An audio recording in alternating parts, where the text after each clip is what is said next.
વિસનગર નગરપાલિકામાં ઉપપ્રમુખની ખાલી પડેલી જગ્યાએ નવા ઉપપ્રમુખ માટે શુક્રવારે બપોરે 12 વાગે પ્રાંત અધિકારી શ્રી દેવાંગ રાઠોડની અધ્યક્ષતામાં ઉપપ્રમુખ માટે ચૂંટણી પ્રક્રિયા શરૂ કરવામાં આવી હતી। ગત તારીખ 16મી જૂન 2023ના રોજ યોજાયેલી પાલિકાની જનરલ સભામાં ઉપપ્રમુખ ઠાકોર વિષ્ણુજી લવજીજી સામે અવિશ્વાસની દરખાસ્ત પસાર થઈ હતી, જેના કારણે 6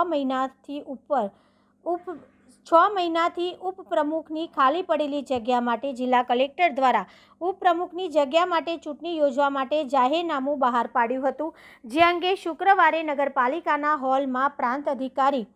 શ્રી દેવાંગ રાઠોડની અધ્યક્ષતામાં ચૂંટણી યોજાઈ હતી, જેમાં ઉપપ્રમુખ પદ માટે વોર્ડ નંબર 4ના નગરસેવિકા ઠાકોર લખીબેન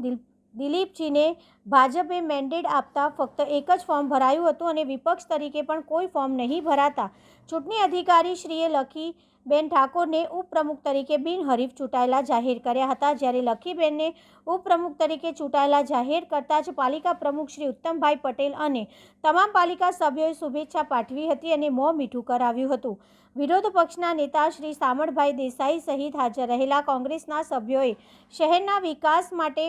સાથ સહકાર આપવાની ખાતરી આપી હતી અને ઉપપ્રમુખશ્રીને શુભેચ્છા પાઠવી હતી। આ અંગે ઉપપ્રમુખશ્રી લખીબેન ઠાકોરે જણાવ્યું હતું કે રિપોર્ટર પ્રકાશ સોની, વિસનગર।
જે મારા ઉપર જવાબદારી મૂકી છે સંપૂર્ણ વિશ્વાસથી હું પાર ઉતરીશ